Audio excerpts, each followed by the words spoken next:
So you found the skeleton. How would you tell it's a dinosaur? You personally, how would you decide?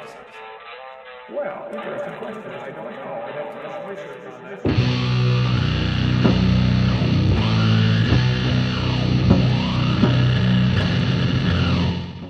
Hey there, YouTube. The Dapper Dinosaur here. So recently, Genesis Apologetics released their magnum opus. It's like an hour and a half long of nonsense. So let's see what's in there. I am evolution. I am random chance accidents, the brainless, purposeless nothing, which somehow leads to everything. After seeing this clip, I at first thought about asking if it were a legal requirement that creationists use strawman arguments about evolution. But then I realized that the only way you even can argue against evolution is either ignorance or dishonesty. So of course you have to strawman it. I am creation. I show order and completion. I had to break a few scientific laws to get here. The law of conservation of mass energy, which says new matter of energy can never be created nor destroyed. No. There is nothing in evolution that brings energy or matter into or out of existence. But you're probably trying to conflate evolution with the Big Bang. The law of causality, which says that every effect must have an equal or greater cause. You know, the only thing I could find out about a law of causality was in objectivist philosophy. And since I don't think Genesis Apologetics is cribbing notes from Ayn Rand, who was famously anti-religious, I think they're just making this up. But nothing in physics says that a cause has to be greater than an effect, whatever that means. Yet I ask you to believe that everything came from nothing. Oh, so we are conflating evolution and the Big Bang, I guess. Well, the Big Bang also doesn't claim that everything came from nothing. So what, you're 0 for 3 now? Not to mention the law of biogenesis, which says that life always comes from life. Yet I teach that life came from non-living matter. Well, so does creationism. Let's read some of Genesis 1. God said, "Let the earth bring forth grass, and herb yielding seed, and a fruit tree yielding fruit after its kind, whose seed is in itself upon the earth. And it was so. And God said, Let the waters bring forth abundantly the moving creature that hath life, and fowl that may fly above the earth in the open firmament of heaven. And God said, Let the earth bring forth a living creature after its kind, cattle and creeping thing, and beast of the earth after his kind. And it was so." And in Genesis 2, God creates man from the dust of the earth. In fact, in the whole Genesis narrative, the only time a living thing comes from living matter is when Eve is created from Adam's rib. So let's not point fingers at the scientific community for investigating the origins of life from non-living matter. But then again, you're also conflating evolution with abiogenesis, which certainly did not operate according to evolutionary principles, since evolution is a matter of population genetics, and before life, there were no populations with genetics.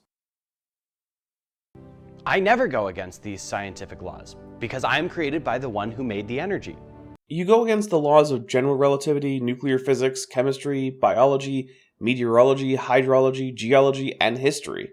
But hey, who am I to judge?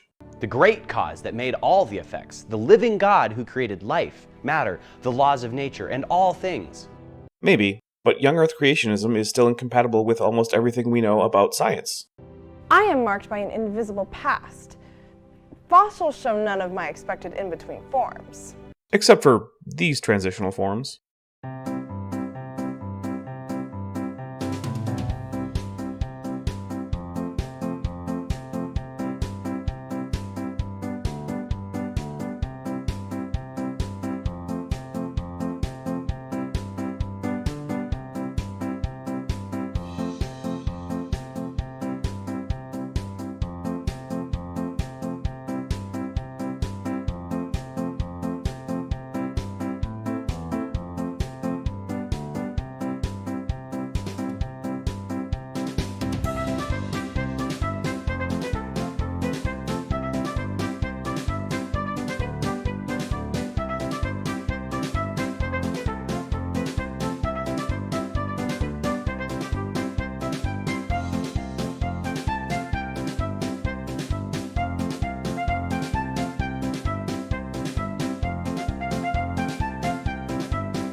I am witnessed in the book that tells how I came about, the Bible. Unfortunately, that's not evidence in itself. You have to demonstrate that the Bible is correct. You can't simply assume it is because it says it is. Lots of contradictory books claim to be true. In order to find one to believe, you have to test it against reality. Reality is the standard on which we judge the Bible, not the other way around. Because otherwise, if we were ever wrong about the Bible, or even our interpretation of it, there would be no way to really know that. I am talked about in almost every science textbook.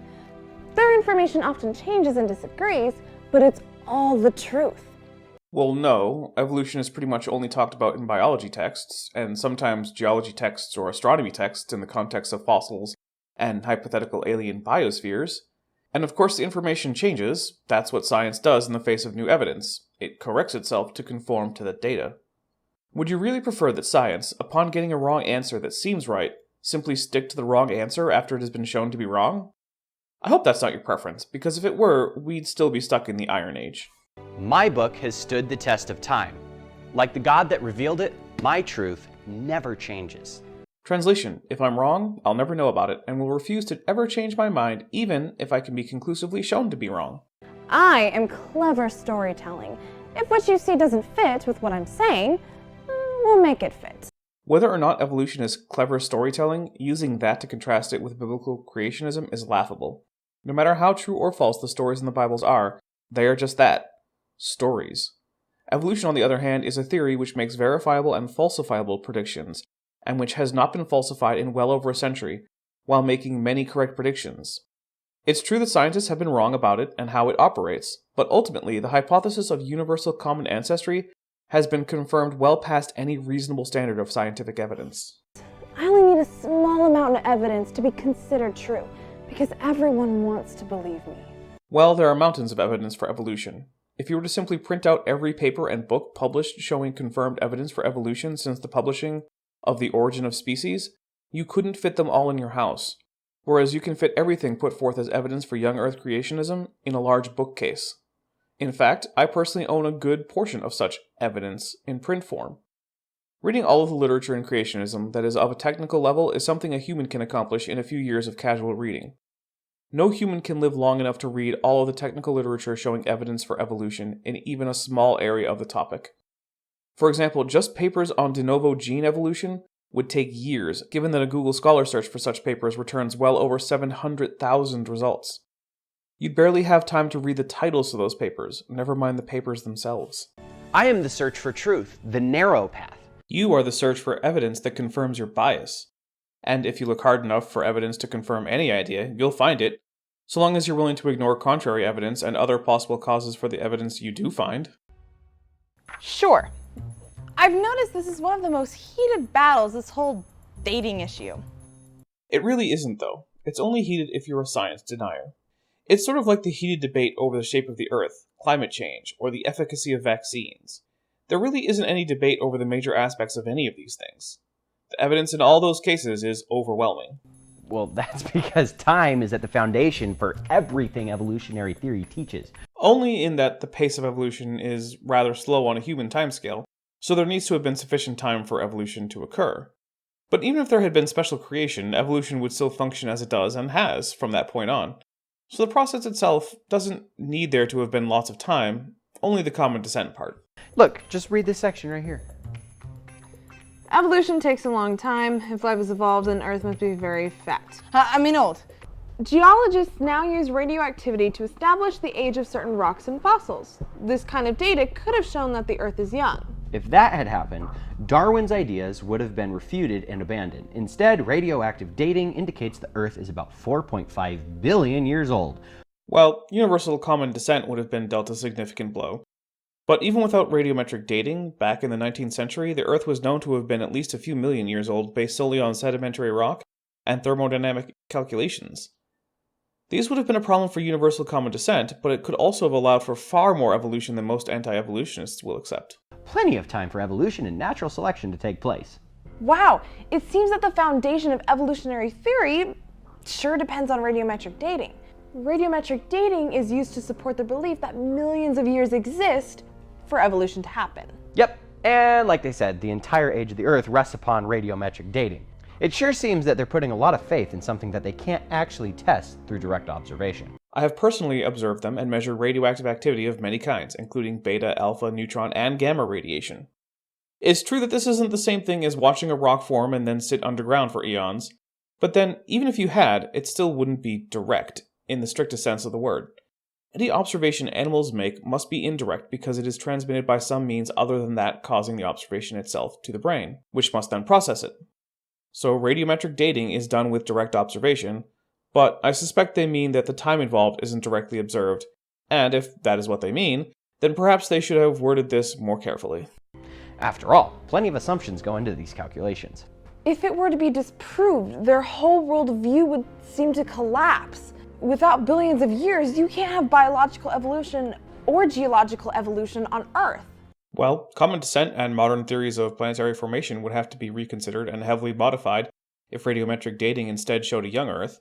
On the other hand, if it just proved unreliable, then those theories have still made far too many predictions, and all without being falsified for us to completely abandon them. If radiometric dating is unreliable, we are still quite likely right within an order of magnitude about the age of the Earth, and are much closer to right about the age of the universe as a whole, a number which does not depend on radiometric dating at all. Pretty epic, eh? So, based on their dating methods, they've come up with an age for each section of the geologic column that we find on the very next page. And based on that, they determine the age of the Earth to be about 4.5 billion years old. No, not really. The age of the Earth is based on radiometric dating of asteroids, not rocks from Earth.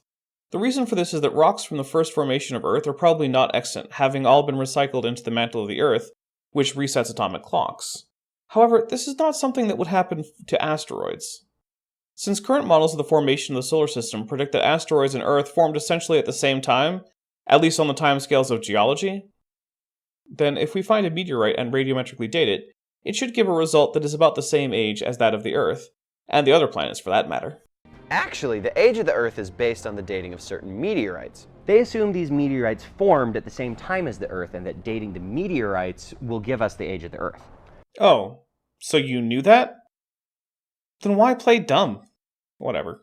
With that as a start, they then construct the ages of the layers in the column based primarily on the layers of volcanic ash and igneous rock. Wow, so they don't even use rock from Earth. I guess that is another assumption you don't hear about in class. I mean, you should hear about it in class. I knew it off the top of my head, and it's not like it's a secret that the age of the Earth is primarily determined by dating asteroids. If you think that's a bad method, then you'll need to come up with a good reason why asteroids should differ significantly in age from Earth.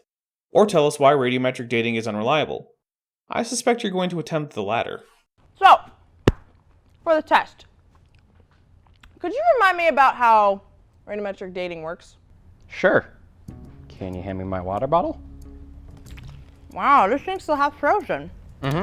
Now, pretend the water bottle is a rock.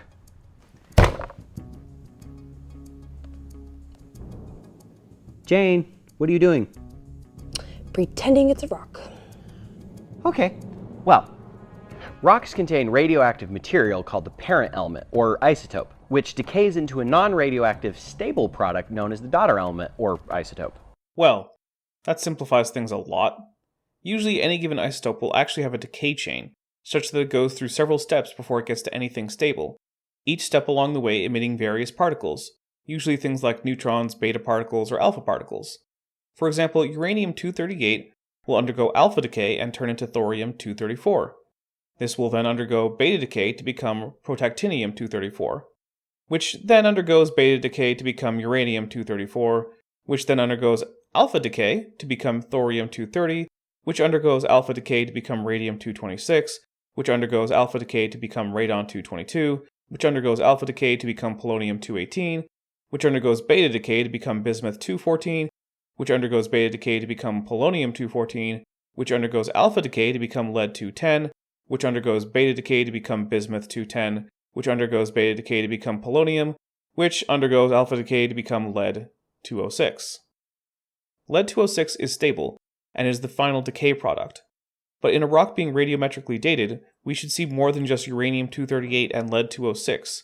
We should see varying amounts of daughter products depending on their decay rate, and we should also see evidence of their decay, such as the reaction the released beta and alpha particles should have on the surrounding rock. Okay, I remember now. So, It's like the ice that slowly melts into the water. Yeah.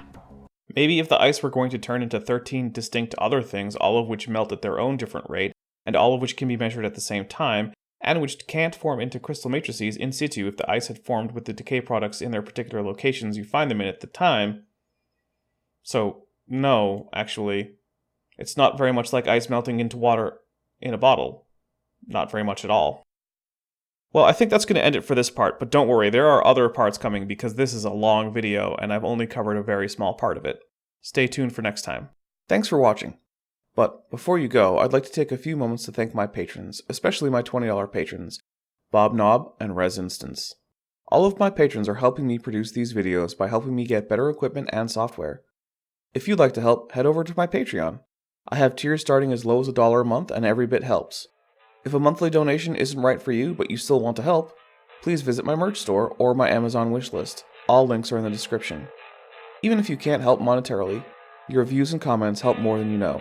So please, if you're not already subscribed, go ahead and smash that subscribe button and hit the notification bell so you always know when there's new Dapper Dino content. Again, thanks for watching. I'm the Dapper Dinosaur. You found the skeleton. How would you tell it's a dinosaur? You personally, how would you decide? Well, interesting question. I don't know. I'd have to do some research on that.